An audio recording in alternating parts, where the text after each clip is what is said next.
Ce matin, nous parlons de la réelle conversion, la réelle rencontre avec le Seigneur Jésus. Entre ce qu'on t'a présenté, le Jésus qu'on t'a parlé, dont on t'a parlé, et le Jésus que toi-même tu as expérimenté, il y a une différence. Nous allons nous attarder sur ce sujet ce matin. Alors, je t'invite, je t'encourage à prendre ta tasse de thé, à t'installer confortablement dans ton canapé, parce que nous allons passer des moments édifiants ensemble. À tout de suite.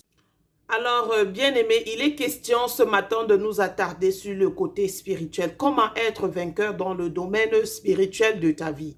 Je crois et j'en ai l'assurance que le fondement de ta relation avec le Seigneur est très important. Comment est-ce que tu as connu Dieu? Est-ce que tu as connu Dieu par quelqu'un ou alors c'est une expérience personnelle que tu as eue? Moi, je crois que ça détermine tout. Moi, je crois que ça fait totalement la différence. La fondation d'une maison, c'est celle qui soutient toute la maison. Si la fondation, elle est solide, alors la maison ne pourra pas tomber. C'est pourquoi le Seigneur Jésus nous a dit dans sa parole, celui qui va baser sa foi sur le roc, c'est celui-là qui va durer longtemps. Mais celui-là qui va baser sa foi sur du sable, celui-là ne pourra pas résister à la tentation. Il ne pourra pas naviguer dans le sens contraire. Alors, dans cette vidéo, nous allons comprendre ensemble, bien évidemment. Vous allez laisser des commentaires pour me dire qu'est-ce que vous en pensez. Nous allons comprendre ces deux catégories de chrétiens que nous rencontrons aujourd'hui, qui sont réellement emportés par toutes sortes de choses. On se pose encore la question, est-ce qu'il y a véritablement des chrétiens? Est-ce qu'il y a véritablement des personnes qui ont rencontré le Seigneur Jésus et qui ont compris la révélation ou bien alors qui ont compris la signification d'être un enfant de Dieu? Parce que la Bible nous dit dans le livre de Jean chapitre 1 verset 12, à tous ceux qui l'ont reçu, à ceux qui ont cru en son nom, il leur a donné le pouvoir de devenir enfants de Dieu. Alors nous avons compris au travers de ce passage qu'on ne naît pas enfant de Dieu, mais on devient enfant de Dieu à partir du moment où on accepte le Seigneur Jésus dans sa vie comme étant son unique Seigneur et Sauveur. Alors, qu'est-ce qui se passe aujourd'hui que les gens sont totalement emportés par la lourdeur, la fatigue, le découragement, l'anxiété, la dépression et autres? Les gens sont totalement déboussolés dans leur foi. Les gens lâchent peu à peu.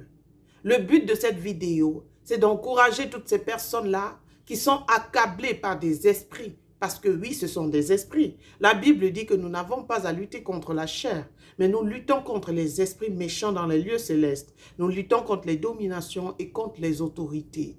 Et nous savons très bien dans Colossiens chapitre 2, à partir du verset 14, que cette domination et ces autorités ont déjà été dépouillées. Cependant, ils continuent à travailler avec la ruse. Ils passent le temps à rôder dans ta vie, comme le dit la Bible dans 1 Pierre chapitre 5. Le diable rôde comme un lion rugissant, cherchant sans cesse qui il va dévorer. Ça veut dire quoi, bien-aimé? Ça veut dire simplement qu'il ne viendra pas réellement comme un fantôme tout d'un coup devant toi pour réellement t'attaquer, non. Mais il va espionner ta vie, il va chercher ton point faible et c'est là véritablement qu'il va frapper. Alors tu as besoin réellement d'être solide dans ta foi. Tu as besoin de persévérer et d'espérer, de telle sorte que tout ce qui va venir ne va pas t'ébranler du tout. Tous les commentaires qu'on va faire autour de toi ne va pas t'ébranler du tout. Pourquoi? Parce que ta foi sera basée sur le roc qui est Jésus-Christ de Nazareth.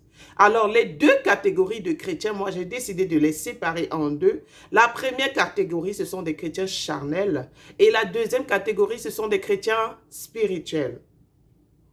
Amen. Je vais commencer par les chrétiens charnels.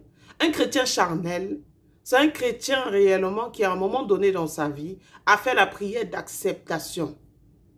Amen. On lui a dit de répéter, « Seigneur Jésus, je t'accepte dans mon cœur comme mon unique Seigneur et mon unique Sauveur. Viens dans ma vie. Pardonne mes péchés au nom de Jésus. Amen. » Il a fait cette prière, peut-être à cause du regard des autres. Il a fait cette prière, peut-être pour faire plaisir au pasteur. Il a fait cette prière, peut-être parce qu'il passait en ce moment-là par des moments difficiles. Mais à partir du moment où le problème qu'il traversait est fini, terminé, il reprend sa casquette de païen et il banalise les choses de la foi. Ça, c'est la première catégorie de chrétiens. La deuxième catégorie de chrétiens, non, je vais encore développer la première catégorie pour que tu comprennes. Le chrétien charnel, c'est aussi le chrétien véritablement qui il a reçu la parole. Oh, mais... Alors ça, c'était le premier point du chrétien charnel. Le deuxième point, c'est un chrétien qui va à l'église, n'est-ce pas? Il est à l'église, il est assis. On prêche un message, ça le touche, il pleure, il s'engage, il décide de marcher avec le Seigneur. Mais quand il sort de l'église, bien aimé, il banalise ce qu'il a reçu. Le troisième point que je vais énumérer, c'est un chrétien que tu vas voir dans l'église, mais qui ne fait rien de ce qu'on prêche. Il écoute, il dit Amen, mais il ne fait pas du tout ce que le pasteur demande de faire. Tu vas voir ce chrétien avoir une copine. Tu vas voir ce chrétien même amener sa copine à l'église. Tu vas voir ce chrétien véritablement se comporter avec sa copine comme si elle était sa femme. Ça veut dire qu'ils font tout ce qu'un couple normal fait, dans le secret. Ça, c'est l'autre catégorie. Ça, c'est l'autre point, pardon. L'autre point encore que je vais énumérer, c'est que c'est un chrétien qui passe le temps à vilipender, à critiquer, à rabaisser, à prendre réellement les sujets personnels, les sujets intimes de son frère ou de sa sœur en Christ pour aller rapporter. C'est un rapporteur, c'est un calomniateur. Alors moi je dis ça, c'est un autre chrétien charnel. Aujourd'hui, bien-aimés, nous avons besoin d'être sérieux dans notre foi. L'autre point que je vais souligner sur le chrétien charnel, c'est un chrétien qui peut passer des jours et des jours sans prier, sans être jeûné du tout. Pour lui, ce n'est pas un gros deal. It's not a big deal. Il gère la chose. Il sait que non, même si je ne prie pas cette semaine, je vais prier la semaine prochaine. Ou alors il se dit, même si je ne prie pas en semaine, je vais au moins aller à l'église dimanche et je vais prier dimanche. Ça, c'est un chrétien charnel. Nous avons besoin de marcher comme Christ l'a demandé. Il a dit, quand il s'en allait, résistez car la chair est faible.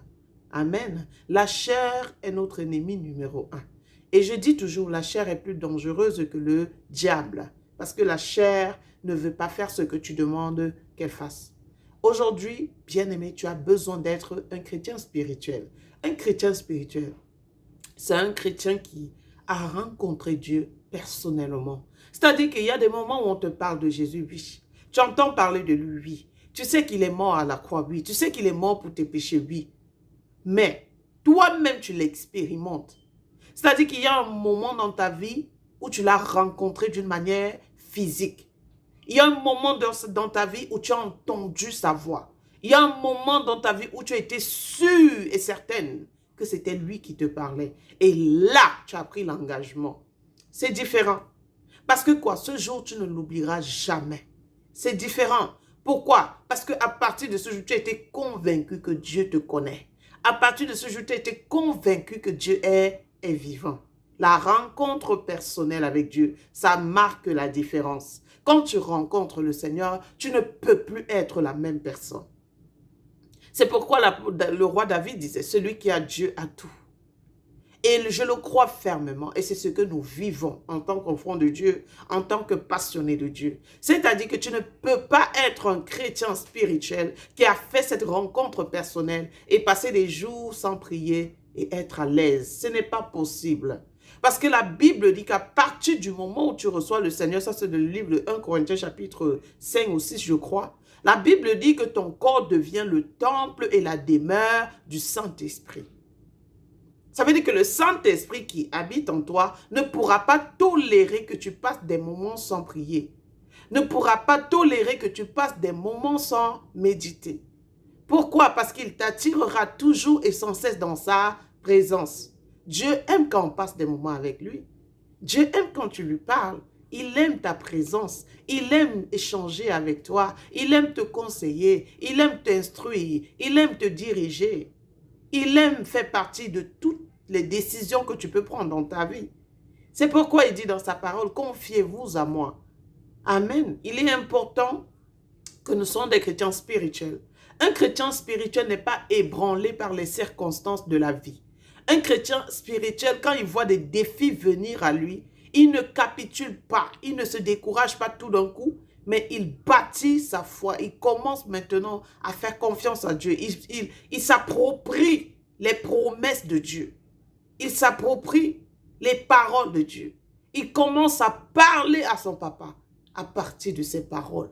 Et là, le Seigneur s'identifie à sa parole et il vient répondre. C'est pourquoi il dit, invoque-moi au jour de la détresse et je te répondrai. Quand tu es dans la détresse, le chrétien spirituel, il n'est pas ébranlé, mais au contraire, il fait confiance à son papa. Il sait que son papa est fidèle et ce qu'il a dit, c'est ce qu'il va faire.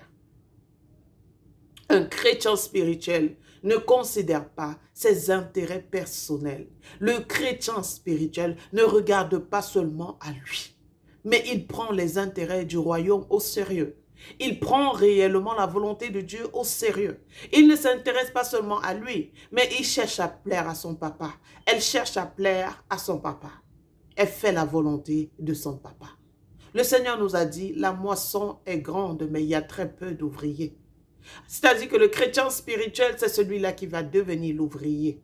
C'est celui-là qui va évangéliser. C'est celui-là qui ne va pas avoir peur des moqueries. Qu'est-ce que les gens vont dire? Qu'est-ce que les gens vont penser? Mais c'est celui-là qui se jette à l'eau et qui témoigne de la bonté et de la fidélité de Dieu. Je t'encourage, ma soeur, mon frère, à t'abonner à ma page. C'est réellement nouveau pour moi tout ceci, mais je crois qu'à la longue, nous allons réellement nous entretenir dans notre foi. Abonne-toi et amène aussi tes amis à s'abonner, parce que je sais et j'en ai la conviction que le Saint-Esprit qui m'a convaincu de commencer sur YouTube a sûrement un message pour toi. Je t'encourage ce matin à quitter de l'état du chrétien charnel, comme l'apôtre Paul le disait. Ne pas te laisser facilement détourner par les circonstances de la vie, mais crois en Jésus véritablement parce qu'il est vivant et parce qu'il agit encore aujourd'hui. Je t'encourage à devenir ce chrétien spirituel, ce chrétien qui ne fait confiance qu'à Dieu, qui ne s'appuie que sur des promesses de Dieu, parce que nous savons que Dieu ne ment pas. La Bible dit que ce que sa bouche dit, sa main l'accomplit. Tout ce que Dieu a dit sur ta vie cette année 2021 s'accomplira. Cependant, tu as besoin d'être plus motivé que ça. Tu as besoin d'être plus déterminant, plus déterminé que ça. Tu as besoin d'être plus engagé que ça. Que la paix de Dieu demeure sur toi dans ta vie et dans ta maison. Sois un chrétien spirituel et tu verras le ciel s'ouvrir sur ta vie. Que Dieu te bénisse.